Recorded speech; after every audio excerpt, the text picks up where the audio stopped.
boleh memilih dalam mencari pekerjaan. Terutama kadang-kadang kita penat ambil kursus-kursus yang susah macam engineering ke, doktor ke. Rezeki ni luas lah. Jadi pada graduan-graduan yang baru graduate dan juga berpenat lelah dalam belajar dan juga bila keluar ke dunia pekerjaan ni tak dapat kerja, sebenarnya kerja tu ada. Cuma mungkin tak boleh memilih daripada yang awal lah. Cuba ambil pekerjaan yang dapat mencari hidup dulu. Kita perlu dapat pengalaman yang boleh membantu kita dalam nak expose diri kita. Contoh macam confidence level kita. Sebab itu antara benda yang penting bila kita bekerja. Peluang tu datang, kita lebih bersedia berbanding graduan yang tak ada confidence level. Lepas tu mungkin tak pandai berinteract. Sebab saya nampak kelebihan kalau dapat berinteract dengan baik ni mudahlah untuk kita maju dalam perniagaan ataupun apa-apa kejaya lah. Kejayaan bagi saya adalah tak semata-mata RM1 lah. Tapi kepuasan tu apabila benda ni dapat memberi manfaat kepada perniagaan ni, memberi manfaat kepada orang ramai dan juga memberi manfaat kepada keluarga Banduru sendiri. Jadi dekat situ saya sangat puas hati lah. Dan juga jika Banduru ni boleh berkembang, saya nak dia boleh kontribut lebih lagi kepada masyarakat dan juga kalau boleh negara lah. Muhammad Wafi bin Muhammad Syari, pengasas jenama Banduro, Sembang Biz. Kongsikan maklumat semasa di media sosial. Dapatkan di www.facebook.com/Palang Bernama Radio dan klik butang share.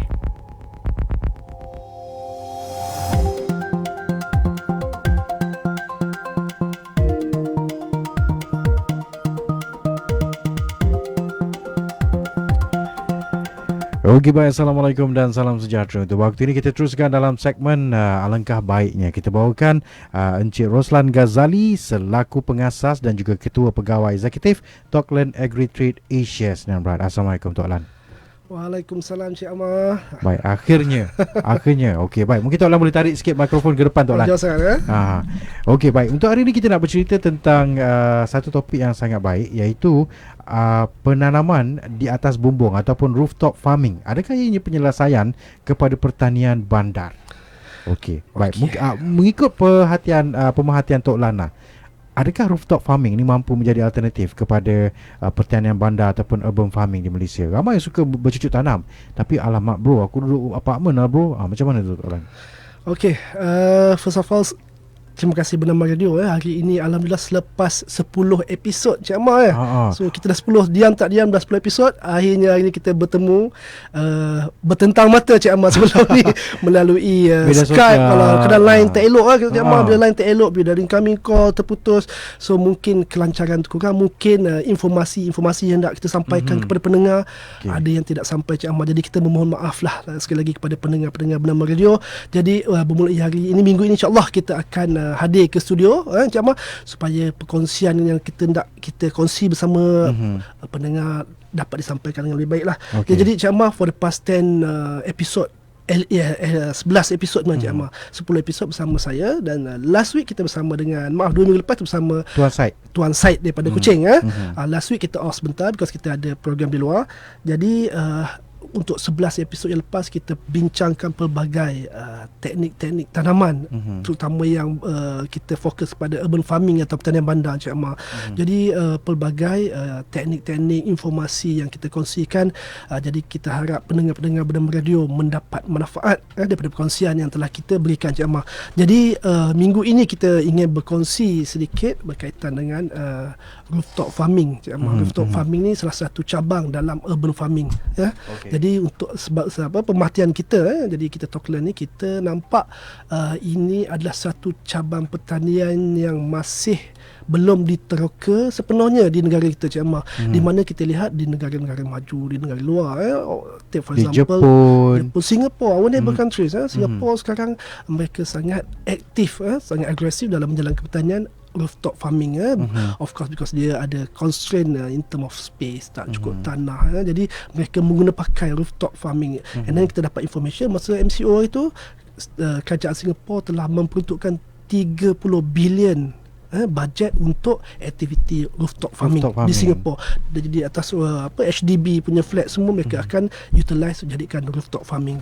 Jadi kita tengok rooftop farming ni sesuatu aktiviti pertanian yang banyak dijalankan di negara-negara maju, even di US, di UK, mereka utilize rooftop farming mereka. Jadi di Malaysia, especially di bandar-bandar besar seperti Kuala Lumpur, JB Penang, kita nampak masih belum aktif menjadi, lagi, belum menjadi satu mentaliti, belum jadi trend lagi sebenarnya Cik Amar.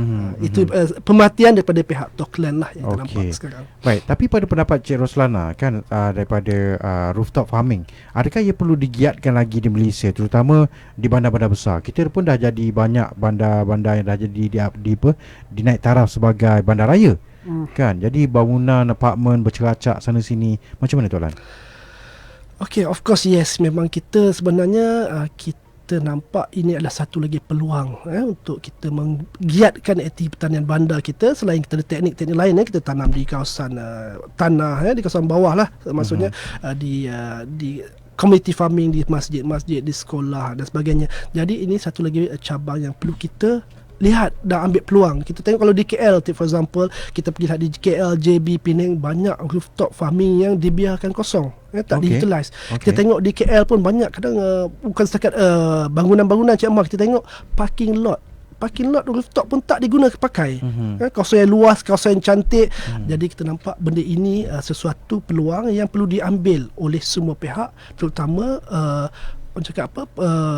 empunya bangunan ini yang mungkin pihak-pihak berkuasa tempatan ataupun individu-individu tertentu. Jadi kita tak nak biarkan kawasan ini kosong, because kita nampak rooftop farming ni banyak kebaikannya. Walaupun of course everything dalam dunia ada kebaikan dan ada keburukan, tapi kita lihat di sini rooftop farming ni banyak kebaikan yang kita boleh ambil, yang kita boleh teroka melalui aktiviti rooftop farming ini. Okey.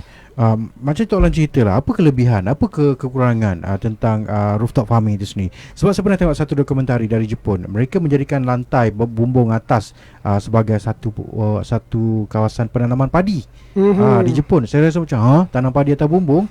Rupa-rupanya bukan itu saja. Di Sweden juga sama. Mereka menanam sayur-sayuran, bunga dan sebagainya. Di atas tu menggunakan rooftop farming system ni. Macam mana Tok Lan? Okey, macam saya cakap tadi, banyak kebaikan, banyak kelebihan, advantages of rooftop farming. Jadi kita cerita dulu keburukan, disadvantage rooftop farming, Cik Amar. Jadi kalau kita lihat di luar negara, mereka adalah 4 musim. Mereka kebanyakan negara 4 musim ni banyak cabaran, halangan untuk mereka menjalankan aktiviti pertanian. Jadi mereka lebih fokus kepada mungkin indoor farming dan juga pertanian dalam greenhouse. Jadi rooftop farming ni, bila kita cakap tentang investment, Cik Amar, agak tinggi sebab memerlukan struktur yang kukuh. Kita cerita dekat atas bangunan, Cik Amar ni. Jadi kita macam-macam dengan anginnya, dengan kalau di overseas mungkin dengan snow-nya lagi. Jadi kalau kita di Malaysia ini, saya rasa dari segi cost investment untuk pemasangan mungkin lebih rendah berbanding negara-negara barat. Sebab kita lihat di Malaysia kita dah ada sunlight, full sunlight dekat atas. Jadi kita perlu ambil kelebihan yang kita ada. Mungkin dari segi design rooftop, design greenhouse yang atau structure untuk kita bina untuk kawasan pertanian kita ini, yang kita perlu ambil berat. Sebab di atas rooftop ni kita bercerita pasal keselamatan, Cik Amar. Jadi mungkin kos besar yang akan terlibat ialah structure yang untuk kita bina di atas sana nanti. Kita perlu banyak angle yang kita perlu ambil kira dari segi kekuatan, keteguhan, supaya ianya kukuh kat atas, Cik Amar. Satu lagi, banyak yang kita dapat ini melalui pengalaman kita. Kita dah pernah propose beberapa rooftop farming untuk pihak-pihak tertentu. Kita lihat di atas sana ialah of course safety. Yang kedua, masalah dengan maintenance building. Kalau kita buat structure dekat atas, mungkin kita perlu hack dia punya floor, mungkin akan mengakibatkan kebocoran merekah dekat bahagian lantai. Jadi ini adalah faktor-faktor yang perlu diambil berat apabila kita melakukan rooftop farming activities. Jadi kita lihat mungkin perkara ini yang sebenarnya menjadi halangan utama kepada pemilik bangunan untuk membenarkan aktiviti pertanian rooftop farming. Jadi kita lihat sebenarnya banyak kelebihan kalau kita buat rooftop farming ni. Of course, satu, kita dapat jimat space. Kalau kita nak buat kat bawah di bandar besar, kita tak cukup tanah, Cik Amar. Jadi rooftop farming ni, kalau building yang besar dekat atas tu ada rooftop yang sangat cantik, space yang cantik, lantai pun dah cantik. Cik Amal, kalau kita buat di bawah, kita nak buat land clearing, kita nak buat land leveling. Jadi kalau atas rooftop ni dah cantik dah, setup dia dah cantik, kita hanya perlukan structure, mungkin greenhouse untuk kita tempatkan tanaman kita. Dari segi teknik penanaman, pertanian, tiada masalah. Kita boleh tanam teknik fertigasi, kita boleh tanam teknik hidroponik, teknik aquaponik. Jadi teknik-teknik semua kita boleh gunakan di atas sana, sebab kita dapat full sunlight dekat atas sana, Cik Amal. And then yang kedua, kita nampak dari segi rain harvesting. Air hujan kita boleh gunakan sebagai sumber pengairan untuk tanaman kita jika kita buat aktiviti pertanian rooftop farming. Yang ketiga seterusnya, dapat mengurangkan suhu panas. Dalam building Malaysia of course panas. Jadi kalau kita buat aktiviti pertanian, kita tanam pokok, dapat mengurangkan suhu. Kita lihat di Bandar Besar, for example KL, pokok-pokok makin berkurangan. Jadi kalau imagine kalau semua bangunan yang ada rooftop space yang luas untuk aktiviti pertanian, mungkin kita dapat mengurangkan suhu kepanasan di bandara besar. Okey, baik. Jadi saya melihat di hadapan saya ini antara gambar-gambar yang menunjukkan sistem rooftop farming di Denmark contohnya. Membawa pelbagai community untuk datang dan bersama-sama ada di sana. Tapi kalau kita tengok dia punya structure, cara penanaman dengan menggunakan tanah yang banyak dan sebagainya. Tapi kalau saya duduk terbayangkan, okey, sekarang kita tahu Tok Lan ada satu sistem yang tak pakai tanah. Jadi boleh tak boleh kita bawa sistem Tok Lan ni duduk dekat rooftop? Mungkin dia lebih menjimatkan dan juga lebih selamat. Tak payah tebuk lantai kan. Ya, betul. Okey, jadi kalau kita tengok memang banyak teknik rooftop farming di luar negara, mereka masih menggunakan tanah. Teknik konvensional, cuma mereka mereka bawa tanah ini naik ke atas rooftop, mereka buat tanaman konvensional. Okey, jadi kita lihat mereka menggunakan teknik ini dan juga mereka menjadikan sebagai aktiviti community. Jadi community boleh akses ke rooftop dan boleh membuat aktiviti gardening bersama-sama. Jadi kalau kita lihat di Bandar Besar, for example KL, insya-Allah kita ada restriction, kita tak boleh akses building, especially rooftop sebarangan. Kita dah banyak visit rooftop di mana memang sukar, even kita yang penghuni dalam bangunan tu pun mungkin tidak boleh akses ke rooftop. Itu antara isu utama building di negara kita. Dari segi safety, kita pentingkan safety. Jadi ia bergantung kepada pemilik bangunan sama ada mereka benarkan aktiviti-aktiviti rooftop farming dijalankan. Jadi kalau kita lihat teknik macam saya cakap tadi, teknik penanaman, pelbagai teknik bertanam, Cik Amal, kita nak menggunakan tanah pun boleh, nak menggunakan teknik yang lebih, orang cakap lebih selamat, lebih mudah, ialah seperti hidroponik. Kita tak perlu guna tanah, kita hanya set up planter set, menggunakan set-set yang kita ada. Jadi lebih mudah dari segi orang cakap nak set up itu, dan penjagaan pun lebih mudah. We are talking about rooftop farming, kita tak perlu, kalau boleh kita tak nak access everyday pagi petang nak kena datang check kan.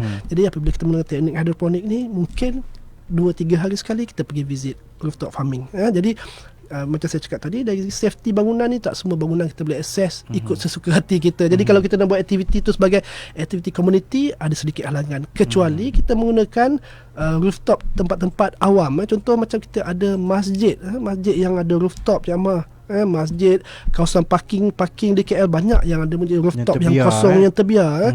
Kalau tak silap saya, bulan lepas ada satu keluar di berita di buletin utama, di satu usahawan menanam pokok rock melon menggunakan teknik hidroponik di rooftop di satu kawasan parking area di KL.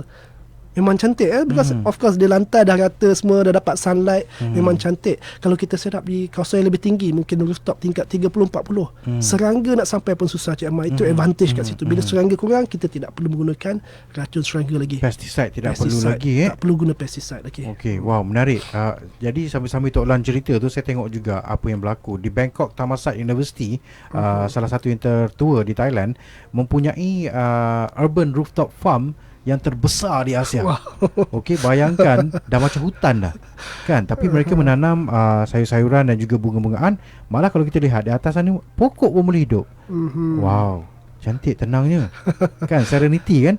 Okey, baik. Apa teknik penanaman yang paling sesuai kalau kita nak buat rooftop ni, Tok Lan? Sebab kita tahu kalau guna tanah sebegini, kita kena tebuk macam Tok Lan cakap tadi, akan berlaku kemungkinan bocor. Betul. Kan? Ataupun mungkin juga tenant tak dibenarkan naik atas, kecuali dengan kebenaran, ialah takut-takut naik atas orang terjun ke bawah pula. Kan? Jadi macam mana tu, Tok Lan? Kita nak teknik yang macam mana? Okey, kalau mengikut pengalaman kita sebenarnya nampak teknik yang terbaik adalah teknik hidroponik, Cik Amar. Dari segi setup lebih mudah, kita nak assemble mudah, nak dismantle pun mudah. Let's say lepas kita tanam, katalah pemilik building kata ada masalah, mungkin ada isu security, ada access yang tak dibenarkan, ataupun berlaku leaking pada wall dan sebagainya, pada floor sebagainya, kita boleh dismantle dengan mudah. Berbanding kalau kita contoh kita bawa tanah naik ke atas, kita letakkan tanah yang banyak, jadi benda ni masif, memerlukan masa untuk pembersihan semula jika kita nak menghentikan beban pada lantai lagi. Beban lagi berlantai lagi, betul. Jadi kalau kita tengok teknik yang paling mudah, paling simple, paling cepat ialah teknik hidroponik. Teknik fertigasi pun agak mudah juga untuk tersedap sebab kita menggunakan tanaman, menggunakan polybag dan piping system. Cuma again isu yang saya cakap tadi, fertigasi memerlukan pemantauan yang lebih rapi berbanding hidroponik. Mungkin kita perlu cek pokok kita sehari 2 kali, pagi dan petang. Jadi kalau untuk community farming atau untuk akses kepada lebih ramai orang yang untuk menjalankan aktiviti itu agak kurang sesuai, Cik Amar. Jadi kita sarankan untuk rooftop farming ni kita menggunakan teknik hidroponik, lebih mudah, bersih dan saya rasa sangat fleksibel. Jadi sesuai, kalau anda layari www.talklandasia.com, anda boleh lihat sendirilah antara produk-produk yang disediakan oleh Talkland. Mereka menyediakan lebih kepada NFT set hidroponik. Okey, baik. Antara isu semasa kita cakap tadi adalah isu keselamatan, Dr. Lan. Bagaimana perkara ini boleh diatasi? Okey, berkaitan isu keselamatan, tinggi duduk atas tu. Tinggi, betul. Kita dah melawat banyak building, yang latest sekali kita melawat di bangunan di Medini JB. Medini JB kita visit 3 bangunan. Ada bangunan yang tingkat sampai 32. Kita naik ke atas, memang susah nak akses, Mereka ada kawasan rooftop tempat cantik. Tapi nak akses nak kena pajak tangga sikit untuk sampai ke rooftop. Jadi kalau kita nak buat aktiviti tanian mungkin kurang sesuai, terutama kaum wanita. Kecuali lift terus sampai rooftop. Kebanyakan lift jarang sampai kepada rooftop. Sebab ini saya talking about security di setiap building. Jadi kalau bangunan yang lebih rendah, mungkin 5 tingkat, 6 tingkat, ada lift yang terus sampai ke atas. But again, dia tak benarkan akses pada rooftop sebab isu keselamatan. Jadi sebenarnya ke atas tu kita naik memang sangat lapang, sangat cantik. So kita pun dah propose kepada pihak Medini. Kita ada Medini 7, kita nampak rooftop yang paling cantik, tingkat 5. Dari segi kita tengok angin, arah angin semua nampak agak terlindung. Jadi sangat sesuai untuk kita jalankan aktiviti rooftop farming lah. Selain pada tu, of course kita akan serahkan kepada pemilik bangunan lah, sama ada mereka benarkan untuk komuniti yang menjalankan ataupun hanya penghuni saja atau pekerja di bangunan itu. Contoh macam kita bernama ni, saya tak sure, mungkin ada space, ada space. Tapi dari segi saya pun terbayang juga ni, macam space kat atas tu cantik tu. Dekat chiller tu kan. Yes, betul. Because kita memang kita dapat sunlight yang sangat cantik, and then yang paling kita dapat best because tinggi pesticide, insect tak akan sampai ke atas. Mungkin akan ada tapi lambat nak sampai compare kita buat di kawasan bawah. Dan kita tiada masalah kena banjir for example kan, masalah-masalah lain. Jadi ke atas sebenarnya lebih cantik kalau kita sedap farm, rooftop farm. So yang kita dapat informasi macam last year kita dengar di BKL pun dah start mencari bangunan mereka di bawah Hamidik BKL untuk dijalankan aktiviti rooftop farming. Tapi sampai ini kita dah dengar dah senyap sekejap. So kami tak pasti apakah langkah terusnya yang akan dibuat oleh BKL. Jadi macam kita di Talkland Asia, kita sangat kita looking forward untuk collaborate, untuk bekerjasama dengan mana-mana pihak yang ingin menjalankan aktiviti rooftop farming. Of course paling penting dari segi safety, kita perlu datang, kita perlu visit dan kita lihat persekitaran sama ada sesuai atau tidak sesuai. 2 tahun lepas kita pergi ke RHB Bank HQ jalan di Bangsa. RHB Bank jalan RHB, okey. Dan Terazak kan. Sebelum terowong. Kita dah pergi semua, memang dah cantik tempat tu, tapi pihak maintenance building tak bagi set up dekat situ. Dia kata memang kawasan tu angin, laluan angin. So banyak kes mereka angin even lintang lah. Pokok yang kecil pun mereka tanam pasu pun pernah jatuh ke bawah kan. Jadi kita bila nak set up rooftop tak dibenarkan. Jadi bergantung, walaupun kita ada space yang cantik, tapi kalau kawasan itu laluan angin tidak sesuai dijalankan. Jadi banyak technical factor yang perlu kita ambil perkiraan sebelum kita menjalankan aktiviti rooftop farming lah, selain daripada perkara-perkara melibatkan cahaya matahari dan juga akses ke building itu sendiri. Okey, baik. Kita tahu bahawa Talkland ada ladang. Okey, Talkland Asia itu bukan hanya menjual produk untuk anda menjadi seorang petani moden di kediaman anda, tapi juga ada ladang. Satu di Borneo, dan juga di Kuala Lumpur lah, kita tahu. Apa potensi untuk rooftop farming masa depan, Tok Lan? Mungkin boleh bercerita dengan pemaju sebelum siap sesuatu projek kan? Ya, okey, kita nampak sekarang ni dah start trend. In fact, kita dah ada 2-3 developers yang approach kita. Mereka menjalankan projek kondominium di kawasan-kawasan baru, di mana mereka ingin integrate, mereka masukkan sekali elemen green technology, green elements dalam design mereka. So mereka nampak hydroponic, penanaman sayur di unit-unit mereka adalah satu pilihan alternatif yang baik untuk pemilik rumah. Jadi mereka akan jual unit mereka berserta dengan set hidroponik. So nanti kita beli rumah tu, kita akan dapat set hidroponik dan kita terus boleh bercocok tanam. Okey. Jadi ini kita nampak dah jadi start trend. Banyak developer yang dah start memulakan aktiviti ini. And then kita nampak itu untuk home use, untuk personal use. Jadi untuk community farm, jadi kita boleh, pemilik-pemilik building ni juga boleh set up awal-awal sebelum mereka menyiapkan bangunan mereka, menyediakan space, common area untuk dijadikan farm. Jadi farm, community farm kita panggil lah, sama ada di rooftop ataupun di bawah. Jadi kalau kita tengok harga tanah di KL atau di bandar besar adalah tinggi, lebih baik mereka set up di rooftop mereka. Ada tempat dipanggil common area yang boleh diutilize untuk dijadikan rooftop farming. Jadi kalau untuk developers yang mungkin ada tanah yang luas, kita boleh buat di lowland, di bawah, Cik Amar. Because kita ada expertise dalam set up commercial farm. Seperti di Kuching, Sarawak, kita dah sekarang masuk dah farm yang kelima kita buat di sana. Because dekat sana kita dapat buy-in from state government. So mereka nampak, because sayur kat sana mahal, Cik Amar, jadi ramai pihak berminat untuk set up farm, tanam dan jual sayur. Macam kita dekat sini Semenanjung, mungkin sebab kita ada Cameron Highlands, sayur kita lagi murah. Jadi kalau kita set up farm untuk jual sayur, mungkin ROI dia agak lambat. Dari segi investment mungkin lambat. Tapi jadi, kalau di Borneo senang. Di Borneo memang kita punya strategi, kita set up farm dan kita jual sayur.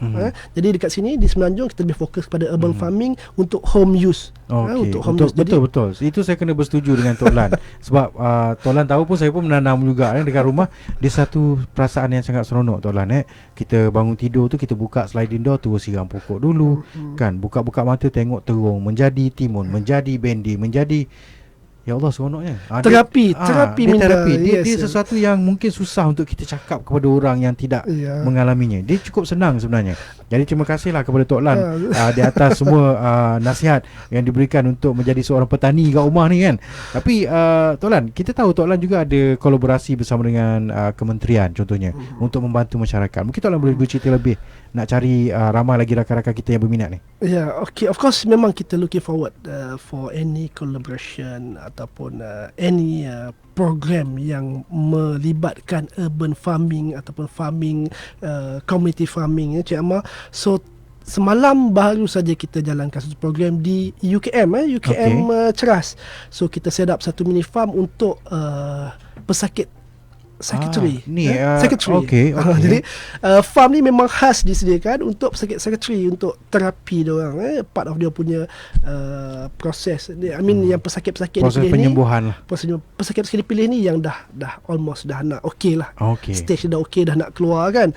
Jadi farm ni khas disediakan untuk mereka. Ada kita share di Instagram dan Facebook tu semalam ya. Jadi kita memang amat berbesar hati untuk berkolaborasi untuk aktiviti seperti ini, Cik Amar. Dengan HKM ni actually dah dekat 2 tahun kita plan, because of ada few red tape and of course budget issue, and sepatutnya awal tahun kita start, because of MCO kita dapat postpone. Alhamdulillah semalam kita dapat jalankan. Kita buat bersama-sama HKM, especially bahagian staff, bahagian jabatan sekretari dan juga pesakit terpilih. So mereka nampak ini ada satu aktiviti yang sangat baik untuk pesakit mereka, kerana mereka dah tak ada idea dah nak macam mana nak bagi aktiviti kepada pesakit ini untuk mereka menenangkan fikiran, ada sesuatu yang mereka boleh fokus. Jadi mereka nampak aktiviti pertanian salah satu cara. Jadi nak, kalau teknik konvensional nak bagi mereka pegang cangkul atau benda-benda yang tajam agak berbahaya. Jadi mereka nampak pertanian NFT hidroponik ini ada lebih mudah, simple dan memang tidak membahayakan pada pesakit-pesakit ini. Kita tak tahu orang ni tiba-tiba dia tantrum datang kan, dia mengamuk kan, bahaya. Jadi alhamdulillah semalam kita dah berjaya menjalankan aktiviti di sana. Sebelum tu tahun-tahun lepas kita banyak juga menjalankan aktiviti-aktiviti bersama rumah warga emas, rumah warga emas dengan masjid, dengan sekolah-sekolah dan rumah anak yatim. Seperti yang kita tekankan, teknik tanaman, teknik pertanian yang kita perkenalkan ini sesuai untuk semua peringkat umur. Daripada kanak-kanak umur 5 tahun sehinggalah warga emas sampai umur 80 tahun, 90 tahun masih boleh menjalankan aktiviti pertanian menggunakan teknik hidroponik jemaah. Memang kita kongsikan sangat mudah. Even kanak-kanak pun boleh buat. So kalau kita yang dewasa yang sihat ni, insya-Allah tiada masalah jemaah. So mana yang ada kata tangan panas lah, apa tanam tak pernah menjadi, boleh cuba tanam menggunakan. Saya dulu ingat tangan saya panas kan, tapi bila dan nasihat daripada Tok Lan dan sebagainya. Okey Tok Lan, kita tahu bahawa ada kit pertanian bandar yang dijalankan oleh Tok Lan bersama-sama dengan Penjana dan juga MOA. Apa cerita tentang itu Tok Lan? Ramai yang bertanya saya tentang. Yes, untuk yang ini kalau anda berminat boleh terus menghubungi Jabatan Pertanian Bandar. Jadi boleh orang kata fill up form. Form ni kita boleh download di moa.com.my MOA dan juga Jabatan Pertanian punya website. Download form simple Cik Ammar, tak sampai 3 minit. Fill up, isi nama, isi some details dan boleh email semula kepada DOA. Ada alamat pun disertakan. Boleh email kepada mereka dan tunggu keputusan nanti daripada Jabatan Pertanian. Bila diluluskan nanti Jabatan Pertanian akan contact, dia akan inform apakah barang pertanian yang mereka dapat. So kita pun tak tahu lagi barang apa yang akan dapat, because tiada lagi pengumuman secara rasmi ataupun secara official daripada Jabatan Pertanian dan juga MOA. So kita apply lah ramai. Jangan tunggu lagi. Closing date 31 bulan ni. So kita ada bukan dalam 31 Julai. Jadi boleh apply kepada individual, boleh apply yang RM500 punya program. Kepada komuniti penduduk KRT, kita ada 10 orang KRT ke persatuan penduduk, boleh apply untuk dapatkan RM50,000 grant daripada Jabatan Pertanian. Baik, saya baca sikitlah tentang sebuah inisiatif di bawah Penjana ini, Program Pertanian Bandar. Pelaksanaan projek pertanian bandar bertujuan untuk membantu mengurangkan kos sara hidup penduduk bandar dan pinggir bandar yang terkesan akibat PKP, penularan COVID-19, mewujudkan interaksi sosial dan menggalakkan komunikasi di kalangan komuniti bandar serta membantu dalam menjamin keselamatan makanan. Jadi pakej bantuan ini difahamkan bahawa di www.doa.gov.my set hidroponik bersaiz 20 lubang. Difahamkanlah, tapi belum ada pengumuman rasmi. Belum ada lagi. Tapi anda boleh layarilah toklan.asia.com juga untuk melihat sendiri set-set tu. Affordable sangat harganya. Jangan rasa macam ini mesti mahal. Tidak. Sistem yang digunakan tu apa benda tong bawah NFT tu, itu untuk circulation air. Circulation, betul. Ini first time investment Cik Anwar. Kita beli sekali, let's say set kita RM300.69, one off kita beli, kita boleh guna dalam jangka masa yang lama because PVC plastik boleh tahan lama. So boleh tahan mungkin berpuluh tahun. So boleh kita beli sekali pada harga yang mungkin agak tinggi, tapi kita boleh berterusan bercocok tanam. Jadi yang kita perlu beli nanti ialah hanya baja benih, which is sangat murah, sangat affordable. Kan, jadi bukan hanya dalam mangkuk-mangkuk yang macam hidroponik tu ya. Penanaman pasu ala-ala hidroponik tu pun ada juga. Untuk tanam pokok-pokok yang berakar tunjang. Contoh macam pokok cili kan, apa semua tu kan. Walaupun kita mungkin sarankan untuk leafy vegetable macam Tok Lan selalu cakap yang bersayur ni, tapi memang seronok lah. Trust, percayalah cakap saya sedang melaluinya. Sedang menghasut ke apa Jamal? Saya sedang meracun. Sedang meracun. Okey, baik, minggu depan apa topik dia Tok Lan? Okey, minggu depan ni belum kita bawa selebriti ke macam mana? InsyaAllah kita akan cuba bawa. Kalau belum final episode, InsyaAllah kita akan teruskan lagi dengan kita akan bawakan topik-topik yang agak orang cakap menyentuh keadaan semasa lah, membantu masyarakat. Pertanian ni kita nampak benda yang nampak stagnan, tak ada yang macam IT. Kita bercerita macam-macam, tiba-tiba ada keluar Grab, tiba-tiba ada keluar Food Panda, something yang every time ada sesuatu yang orang cakap dia menggegarkan industri. Tapi pertanian ni agak sunyi. Jadi kita perlukan mungkin Cik Ammar boleh invite lagi player-player lain. Saya sedang menginvite sebenarnya ni, sedang menjemput. So kita meriahkan sikit industri pertanian Cik Ammar yang agak sunyi Cik Ammar. Dan apa sekalipun kami di Bernama Radio ingin mengucapkan selamat hari lahir kepada Cik Roslan Ghazali juga. Hari ni hari lahir Cik Roslan tak ada pulut-pulut ke? Pulut ada dekat luar. Nanti kita bawa Zarina Zainuddin punya pulut. Okey. Baik, kita akan kembali selepas ni. Teruskan mendengarkan kami di Bernama Radio, stesen berita bisnes anda. 10 kesalahan besar apabila memulakan perniagaan atas talian. menunggu terlalu lama untuk melancarkan produk dan perkhidmatan, menyelesaikan masalah yang tidak penting, tidak dengar kehendak pelanggan, tidak ada kelainan yang ketara dengan perniagaan lain.